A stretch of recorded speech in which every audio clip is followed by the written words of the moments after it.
Fala família, seja muito bem-vindo para mais um vídeo em nosso canal. Já que você chegou aqui, solta o dedo no like, que você dando uma curtida, você ajuda o nosso canal a crescer e que o YouTube recomenda esse vídeo para mais pessoas. Hoje, como vocês podem ver, estamos em um cenário totalmente diferente. Estamos aqui na orlinha do bairro Industrial. Para mim, uma das orlas mais lindas de Aracaju, que por sinal eu moro aqui justamente nesse bairro, que é o bairro Industrial. Como vocês podem ver, atrás de mim tem essa ponte aqui, que é a ponte Governador João Alves Filho, a ponte que liga o Aracaju a Barras dos Coqueiros. Hoje o clima está totalmente nublado, ventando bastante, por isso que eu tô até com dois microfones aqui. Se ficar ventando um pouco, chiando um pouco, me desculpe por conta que é o vento que tá, mas eu tinha que gravar, tava chovendo bastante. Mas enfim, vamos sem muita enrolação, deixa eu dar uma ajustada aqui, vou botar pra cá, pronto, vamos lá. Sem muita enrolação, vamos para o tema desse vídeo. Hoje eu quero falar um pouco mais sobre o poder de compra dos brasileiros, né? Cada dia que passa você percebe que o seu dinheiro vale menos. E antes de iniciar falando sobre o dinheiro, o real em si, a gente precisa olhar para o passado. Porque é olhando para o passado que a gente consegue prever o futuro. A história, ela não se repete, mas ela rima. E se nós vamos falar sobre o passado, precisamos falar um pouco sobre o Brasil. O Brasil, ele tem 202 anos de independência, vai completar 203 anos agora, dia 7 de setembro. E durante a independência do Brasil, ele tem durante a independência do Brasil, o Brasil trocou de moeda 7 vezes. Então, se você pega 202, que é a idade que o Brasil tem de independência, e você divide por 7, que é a quantidade de moeda que o Brasil já está, dá uma média de 28 anos. A cada 28 anos, nós trocamos de moeda. O real, ele tem 31 anos. O real, ele entrou em circulação dia 1º de julho de 1994. Acabou de completar 31 anos. E o que isso acontece? Desde o tempo que o real entrou em circulação, ele perdeu cerca de 90% do seu poder de compra. Isso significa que o que você comprava com R$100 lá em 1994, hoje você precisa de R$1.000 para poder comprar o mesmo produto. É por isso que você sente que o seu dinheiro ele vale cada vez mais. Você trabalha muito mais e você sente que você está recebendo menos. É exatamente por isso, porque o seu dinheiro, o poder de compra, ele foi corroído durante a trajetória. E aí você me diz, e o porquê isso acontece? Isso acontece devido ao fenômeno que a gente chama de inflação. E o que é a inflação? A inflação é o aumento generalizado de todos os produtos. Mas o que gera a inflação? São vários os fatores que podem ocasionar, gerar inflação, mas um dos fatores é quando o Estado ele gasta muito mais daquilo que ele arrecada. E engraçado é que cada ano que passa, o país, o Brasil, ele bate recordes de arrecadação. E por sinal, saiu a nota ontem que nesse primeiro semestre o Brasil bateu mais um recorde de arrecadação. Mas mesmo assim, ele ficou em déficit.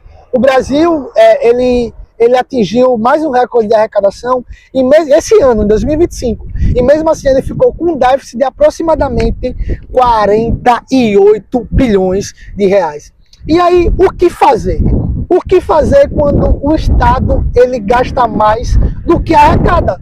Como o Estado ele não produz nada, ele recebe verbas através, uma das maneiras, é através dos impostos. Quando ele impôs a população pagar o imposto, com esses impostos ele paga a dívida pública, paga benefícios sociais, como por exemplo, o Bolsa Família, o INSS e o BPC-Loas. Só que chega um tempo que já tem acontecido isso há muitos anos, o Brasil está gastando muito mais do que arrecada, mesmo arrecadando, cada ano que passa, ele arrecadando mais. Então, quando o Brasil, o Estado, ele tem a máquina de produzir dinheiro, o que é que eles fazem? Eles produzem mais dinheiro. Seria maravilhoso se todos os problemas que nós tivéssemos fossem resolvidos com imprimir mais dinheiro. Você vai dizer, pá, Felipe, é uma maneira, já que eu tenho a máquina de dinheiro, eu gastei mais do que aquilo que eu poderia, então vou imprimir mais dinheiro. Só que, infelizmente, não é assim. Não é assim. Por quê? O Brasil, ele gastou mais do que arrecadou, então ele mandou imprimir mais dinheiro. Imprimiu mais dinheiro, colocou mais dinheiro na população para rodar. Só que esse dinheiro, ele não cresceu proporcional à produção desse dinheiro, da riqueza, não cresceu proporcional à quantidade de dinheiro que entrou em circulação no mercado. E aí, isso gerou a inflação, que é justamente o aumento generalizado de todos os produtos. E o melhor exemplo que eu posso lhe dar o que é inflação é o seguinte: imagine que seu Zé tem a sua panificação e todos os dias ele vende 5 pães para 5 pessoas diferentes. Então, o governo ele gastou muito mais daquilo que ele arrecadou, ele precisou imprimir mais dinheiro e colocou esse dinheiro em circulação. Esse dinheiro chegou nas mãos da população e aquelas pessoas que compravam um pão na panificação do seu Zé por R$1, agora ela tem R$5. Só que seu Zé, ele apenas produz 5 pães por dia, porque a capacidade que ele tem é de produzir 5 pães por dia. Então ele chega, ele vai lá, produz os 5 pães e chega uma pessoa, olha seu Zé, eu não quero mais um pão, eu quero 5 pães. E seu Zé vai lá e vende os pães. Só que depois chega outra pessoa e quer comprar mais 5 pães. Só que seu Zé não tem mais pães. Então ele percebe que todo mundo está querendo comprar 5 pães. Então o que é que ele faz? Ele aumenta o preço dele. Por quê? Seu Zé ele vai precisar produzir mais pães para poder vender. É um problema muito legal que ele está vendendo, é a demanda e a oferta. A demanda está sendo maior do que a oferta. Então, seu Zé, o que ele faz? Ele aumenta a equipe, ele contrata mais 2, 3 pessoas, ele precisa pegar mais matérias-primas para poder produzir mais pães, só que ele vai entrar em contato com o seu fornecedor e falar, olha, em vez de eu querer 1 quilo de trigo, agora eu quero 5 quilos. E o fornecedor dele, pô, seu Zé, eu não tenho essa quantidade de 5 quilos de trigo, eu só tenho a capacidade de 1 quilo de trigo. Então o que acontece? Ele diz, olha, mas eu vou fazer de tudo aqui para lhe vender. Como tem muita gente querendo comprar mais trigo, o fornecedor percebendo isso, já que o fornecedor não tem a capacidade de produzir, aumentar a produção de trigo, o que é que ele faz? Ele aumenta o preço. Porque a melhor maneira de você dizer não é aumentando o preço. Então ele vai lá, aumenta o preço, seu Zé compra o que ele pagava R$1, por exemplo, no quilo do trigo, agora ele está pagando R$5. Então, como ele vai precisar repassar esse custo, ele aumenta o preço do pão dele, sem que ele aumentou a quantidade de produzir os pães. Então, o seu Zé chega, vai lá, produz os pães mais caros, e aquele pão que custava R$1, agora ele custa R$5. Aí você vai dizer... Aí eu te pergunto, foi o pão que valorizou ou os itens que faz a produção do pão que valorizou? E é exatamente isso, os itens que valorizou. Porque teve mais dinheiro na economia ali e não cresceu esse dinheiro que foi jogado na economia, não foi proporcional à quantidade produtiva de mão de obra. Então isso gera inflação e o poder de compra do brasileiro ele é corroído, ele vai corroendo. A inflação ele corrói o dinheiro. Tem aquelas pessoas que guardam dinheiro embaixo do colchão, exatamente, cada dia que passa ela perde dinheiro sem perceber. E o engraçado é que a inflação ela é o nosso inimigo invisível, porque ninguém está vendo a inflação. Eu estou aqui, cadê a inflação? Eu estou falando da inflação, mas cadê a inflação? Ninguém consegue perceber, ninguém consegue ver a inflação. E é exatamente o que é a inflação. É um inimigo invisível de todo brasileiro. Só que hoje eu tenho uma notícia muito boa para você. O real, ele, como você pode ver, a história do Brasil está se repetindo. Porque quando o real foi trocado do Cruzeiro para o real, foi exatamente porque o Cruzeiro já não valia mais nada. Era uma inflação absurda. As pessoas iam no supermercado, compravam o arroz por, sei lá, 1.000 cruzeiros, e do dia para a noite esse mesmo arroz já estava custando 2.000 cruzeiros, entendeu? A inflação era absurda. Eu não era nascido nesse tempo, mas você consegue ver a história, você consegue saber isso através da história, que na real, cada dia que passa ele tem sido corroído pela inflação. Então, eu tenho uma notícia muito boa para você, porque eu espero que eu esteja errado. Da mesma maneira que aconteceu com as 7 moedas, qual desde a independência do Brasil já existiu, vai acontecer com o real. Vai chegar um tempo que o real vai perder tanto valor que você não vai conseguir comprar mais nada com o seu dinheiro. Vai acontecer exatamente o que aconteceu lá na Venezuela.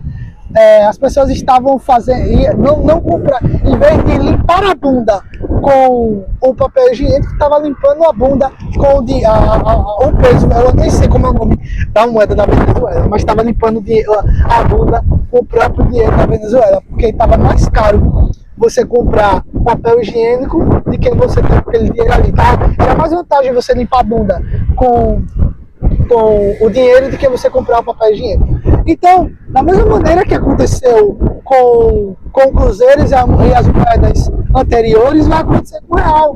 Eu realmente espero que eu esteja errado, eu sou brasileiro, eu acredito que o Brasil vai mudar, mas pelo que nós vemos, né, olhando para o passado, nós conseguimos prever o futuro. A história, ela não se repete, mas ela rima. E eu imagino que daqui a, no máximo, sendo muito otimista, daqui a 7 a 10 anos, no máximo, o real ele vai precisar passar por uma troca. O Brasil ele vai precisar passar por uma nova troca de moeda. E isso é muito triste porque do dia para a noite o seu dinheiro ele não vale nada. Se você for olhar a história, você vai perceber que teve muitas pessoas que acabaram se matando durante a mudança do Cruzeiro para o real, quando o dinheiro da população brasileira foi confiscado, foi preso ali, né? Você não conseguia mais fazer transferência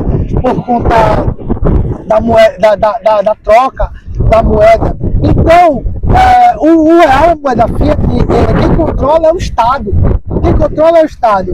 E foi por isso, foi pensando nesse cenário, né, de moeda fiduciária, que teve um cara que se chama Satoshi, é um pseudônimo que se chama Satoshi Nakamoto. Ele foi lá e criou a arma contra a moeda fiduciária que se chama o Bitcoin. O Bitcoin é uma criptomoeda totalmente descentralizada, ou seja, uma moeda digital qual não tem um dono, apesar de ter sido criado por Satoshi Nakamoto. Ele não tem um dono, ninguém sabe quem é Satoshi Nakamoto. Ele foi lá, desenvolveu, né, na programação, ele desenvolveu que o Bitcoin só existiriam cerca de 21 milhões de unidades.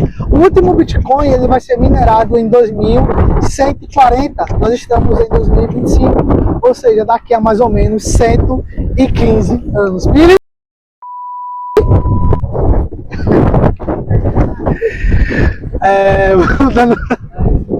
É o cachorro da mãe da minha esposa. Vamos lá, dando continuidade. Perdi o foco aqui, vamos lá. E o que acontece?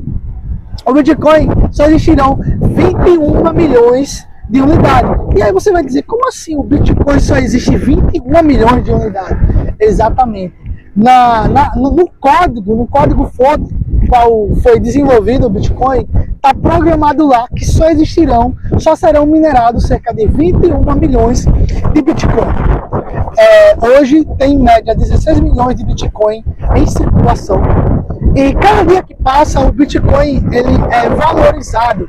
E eu não vejo o Bitcoin como uma forma de investimento. Eu não vejo o Bitcoin como uma forma de investimento. Eu vejo o Bitcoin como uma maneira de você proteger o seu dinheiro, o seu suor, o seu capital do Estado. Tá ventando bastante, começou a ventar bastante aqui. Eu vejo como uma maneira de você proteger o seu dinheiro do Estado. Eu já tive a minha conta bloqueada. Eu sei o que é alguém bloquear o seu recurso, o seu capital. Você fica desesperado, porque o dinheiro ele passa segurança. O dinheiro ele passa segurança e você se sente seguro por você ter esse dinheiro. E como o real, a moeda fiduciária, ela está em um órgão central, que é o Estado que controla o real, a qualquer canetada do dia para a noite, o seu dinheiro pode valer nada. E isso é engraçado, que não só acontece com o real, né? É tanto o real, o dólar, são moedas centralizadas. E eu esqueci de falar um detalhe, a inflação só não acontece aqui no Brasil. A inflação acontece com todas as moedas. É com real, com dólar, com euro, com todas as moedas que você imaginar. Porque cada dia que passa, o Estado ele gasta muito mais daquilo que ele poderia. Muito mais do que ele arrecada. Eita caramba! O carro acabou de passar em cima do cachorro, velho. Caramba, velho. Ó, ali eu acho que quebrou a pata. Eu falei que o carro tinha acabado de passar em cima do cachorro, mas na verdade não foi o carro. Foi um trator, mas em si não passou, não matou o cachorro. Acabou passando na patinha dele e acabou machucando bastante, né? Mas ali já pegaram ali, mas vamos dar continuidade ao nosso vídeo. Isso não acontece só com o real, acontece com o real, com o euro, com o dólar, acontece. E da mesma maneira que aconteceu lá em 1994, quando o dinheiro da população foi confiscado, pode acontecer hoje. Porque logo, da mesma maneira que aconteceu há anos atrás, eu tenho certeza absoluta que vai acontecer daqui a alguns anos. Porque a história está se repetindo. Cada dia que passa, o seu dinheiro está valendo cada vez menos. E você percebe quando você vai no supermercado que o seu dinheiro está valendo cada vez menos, na verdade. Cada vez menos, cada vez que você vai no supermercado, você percebe que seu dinheiro está valendo cada vez menos. O vento está tão forte que está balançando. Acho que vocês vão perceber aí no ring light que tá tendo um balanceio por conta do vento. Eu queria muito gravar esse vídeo hoje. Eu troquei até de local aqui o nosso ring light, a ponta ainda tá lá, mas eu troquei de lugar um pouco, ajustei aqui. Enfim, com o Bitcoin não tem nada disso. Se você receber uma canetada do Estado, seu dinheiro não vai ser bloqueado, porque se você fizer a sua própria autocustódia, se você faz a custódia do seu dinheiro na sua carteira, não tem entidade nenhuma, não tem Estado, não tem nada que consiga bloquear o seu ativo, o seu recurso. E só o Bitcoin lhe dá essa liberdade de poder dizer que o dinheiro é realmente seu. Porque, como falei, se o governo, por algum motivo, chegar e querer dar uma canetada e bloquear o seu dinheiro, ele vai poder fazer isso. Porque a moeda fiduciária, ela é centralizada, ela tem um dono, e o dono desse dono é o Estado. O Bitcoin não. Quem é o dono do Bitcoin é a rede, não tem um dono específico. É a rede, são os mineradores que disponibilizam o seu poder computacional para a rede, e com isso faz com que a rede ela funcione sem uma entidade central, sem algo centralizado. E diferente do real, o Bitcoin ele só existirão 21 milhões de unidades. E o que acontece com tudo aquilo que é escasso? O ouro ele é um recurso, um mineral escasso. E o que acontece? Cada ano que passa, o ouro ele valoriza. No mundo tem cerca de, se eu não estou enganado, tem cerca de 55 milhões de milionários em dólar. Então isso significa, se cada milionário quiser ter um Bitcoin, vai ser impossível, porque só existirão 21 milhões de Bitcoin. Então hoje você vai tirar a sua própria conclusão. Hoje você vai ver se realmente é isso que você quer. O Bitcoin é algo muito complexo. Cada dia que passa, você vai querer entender sobre o que é o Bitcoin. Mas depois que você entende, que a maioria dos países estão tendo o Bitcoin como reserva de valor, né? Estão chamando o Bitcoin do ouro digital. E é isso mesmo que vai acontecer. Vai chegar um tempo que todo mundo vai querer o Bitcoin, vai querer correr atrás do Bitcoin, mas não vai conseguir comprar, porque ele é escasso. Você não vai conseguir. Não é com imprimindo mais dinheiro que você tem Bitcoin. Não. Só existirão, é programático, tá no código-fonte, que só vai existir 21 milhões de Bitcoin. Então você decide se você vai continuar. Você sabendo disso, você não sabia, hoje você já sabe. A partir desse momento você já sabe o que é o Bitcoin. Eu dei uma pincelada aqui o que é o Bitcoin. Então agora você vai decidir se você vai começar a comprar Bitcoin ou você vai esperar que a moeda fiduciária, o real, ele seja trocado mais uma vez, como aconteceu lá em 1994. Você vai decidir. E é engraçado, um ponto muito importante que você vai dizer, caramba, eu não tenho dinheiro para poder comprar o Bitcoin. Com o real você consegue comprar o Bitcoin. Você consegue comprar o Bitcoin em uma corretora, como por exemplo a Coinbase, a Binance, a Bybit, você consegue comprar através de R$1, você já consegue comprar esse Bitcoin. E o melhor, você pode comprar lá e você envia para uma carteira, qual você vai fazer a sua autocustódia. Eu vou começar a soltar mais vídeo aqui sobre o Bitcoin, explicando mais detalhado.